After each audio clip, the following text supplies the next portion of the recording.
Hello everyone, कैसे हैं आप सब। होप सो सब अच्छे होंगे। आज हम जानेंगे प्रधानमंत्री कृषि सिंचाई योजना के बारे में। जैसा कि हम सब जानते हैं कि खेती में सिंचाई की महत्वपूर्ण भूमिका है। पर्याप्त सिंचाई न मिलने पर फसल का उत्पादन कम हो जाता है और तो और फसलों को भी नुकसान पहुंचता है। साथ ही साथ किसानों को भी काफ़ी नुकसान उठाना पड़ जाता है। इसका कारण खेतों में पानी का न पहुंच पाना या फिर सिंचाई उपकरण सिंचाई के लिए किसानों के द्वारा न खरीद पाना है। किसानों की इस समस्या को देखते हुए केंद्र सरकार ने 1 जुलाई 2015 को प्रधानमंत्री कृषि सिंचाई योजना की शुरुआत की थी। योजना का मोटो सिद्धांत है हर खेत को पानी। योजना का मुख्य उद्देश्य है सिंचाई कवरेज को हर खेत तक बढ़ाने के साथ साथ जल के उपयोग में सुधार लाना और जल के वेस्टेज को कम करना। साथ ही साथ सिंचाई के उपकरणों की खरीदी पर सब्सिडी भी देना है। अब देखते हैं इस योजना के ऑब्जेक्टिव्स, उद्देश्य। पहला है सिंचाई सुविधा की उपलब्धता को खेत में बढ़ाना और कृषि योग्य भूमि को संचित क्षेत्र के अंतर्गत लाना।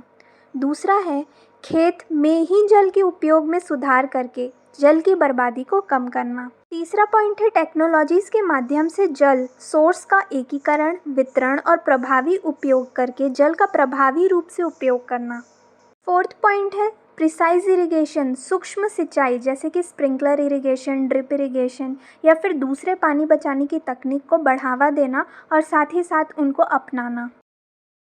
फिफ्थ पॉइंट है एक्वीफर, जिसे हिंदी में जलभृत बोलते हैं, उसके पुनः भरण को बढ़ावा देना। एक्वीफर जमीन के नीचे एक लेयर होती है रॉक और सॉइल की, जहाँ पानी रुक सकता है। तो इसके पुनः भरण को बढ़ावा इसलिए दिया जाता है ताकि जो भूमि का जो जल है, ग्राउंड वाटर का जो लेवल है, उसे बढ़ाया जा सके। सिक्स्थ पॉइंट एकीकृत इंटीग्रेटेड तरीके से रेनफेड एरिया का विकास करना। सेवेंथ पॉइंट एक्टिविटीज़ जैसे कि वाटर हार्वेस्टिंग, वर्षा के जल को इकट्ठा करके उपयोग में लाना, उसका प्रबंध करना।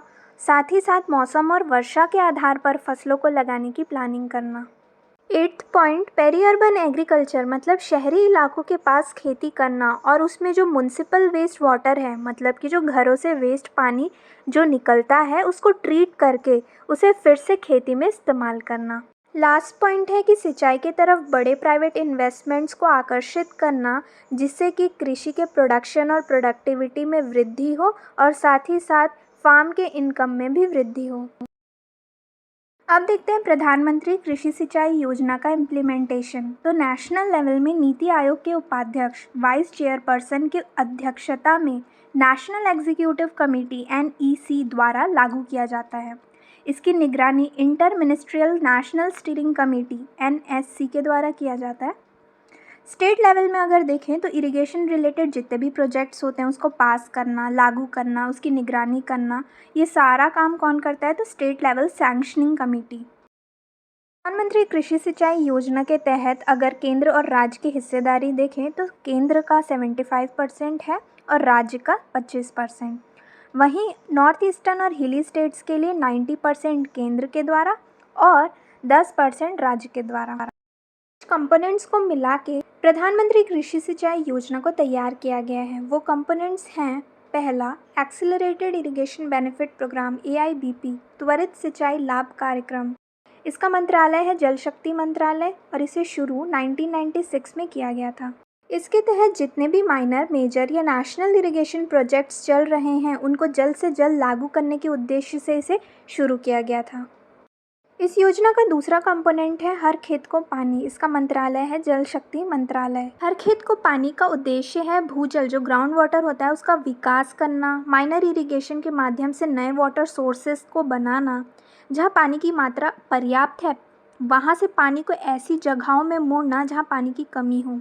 रेन वाटर हार्वेस्टिंग स्ट्रक्चर्स का निर्माण करना, जिससे कि वर्षा के जल को जमा किया जा सके।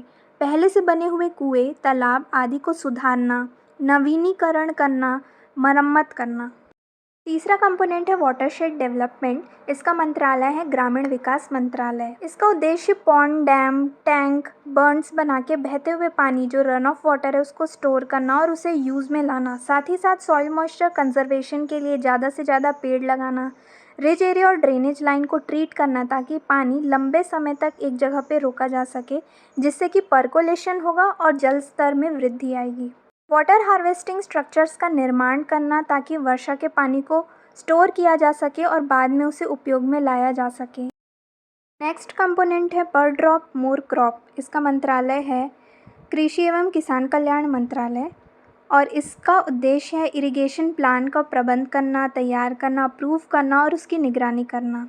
इसका मुख्य फोकस जो केंद्र है वो है खेत में ही पानी को बेहतर उपयोग करना, माइक्रो इरिगेशन सिस्टम जैसे कि ड्रिप, स्प्रिंकलर को खेत में स्थापित करके, माइक्रो इरिगेशन स्ट्रक्चर जैसे नलकूप, कुओं का निर्माण करना, टेक्नोलॉजी एवं एग्रोनॉमिक मैनेजमेंट प्रैक्टिसेस के माध्यम से जल संरक्षण या बचत के लिए जागरूकता फैलाना। लास्ट कंपोनेंट है कन्वर्जेंस विद मनरेगा। मनरेगा के साथ जुड़ के ऐसे पिछड़े रेनफेड एरियाज जहां वर्षा कम होता है वहां वाटर सोर्स का निर्माण करना ताकि पानी वहां तक पहुंच सके। साथ ही साथ पुराने तालाब, कुएं आदि का मरम्मत भी करना। 5 सालों के लिए 2015-16 से लेकर 2019-20 तक प्रधानमंत्री कृषि सिंचाई योजना के लिए फाइनेंशियल बजट 50,000 करोड़ रुपए रखा गया था, जिसमें से 37,454 करोड़ रुपीस स्टेट्स के लिए था। प्रधानमंत्री कृषि सिंचाई योजना को 2026 तक बढ़ाने की अनुमति किसके द्वारा मिली है? तो cabinet committee on economic affairs के द्वारा मिल गई है। इसके लिए फाइनेंशियल बजट क्या रखा गया है? तो 93,068 करोड़। प्रधानमंत्री कृषि सिंचाई योजना का एक कंपोनेंट है जो पर ड्रॉप मोर क्रॉप, उसके लिए उसके उद्देश्य को पूरा करने के लिए 2020-21 के लिए बजट बांटा गया था 4,000 करोड़ रुपए का। प्रधानमंत्री कृषि सिंचाई योजना का लाभ 22 लाख फार्मर्स को मिलेगा, जिसमें से 2.5 लाख SC फार्मर्स को मिलेगा और 2 लाख ST फार्मर्स को। मिनिस्ट्री ऑफ जल शक्ति ने एक मोबाइल ऐप 2020 को लॉन्च किया है। इस मोबाइल ऐप का नाम है भुवन ऐप। प्रधानमंत्री कृषि सिंचाई योजना के कंपोनेंट्स की जियो टैगिंग करने के लिए इस ऐप को जल शक्ति मंत्रालय के द्वारा लॉन्च किया गया है। इस योजना के तहत सरकार के द्वारा 55% तक की सब्सिडी किसानों को ड्रिप स्प्रिंकलर इरिगेशन सिस्टम को लगाने के लिए दी जाती है तथा 45% तक की सब्सिडी ऐसे किसानों को दी जाती है जो सामान्य तरीके से सिंचाई कर रहे हैं।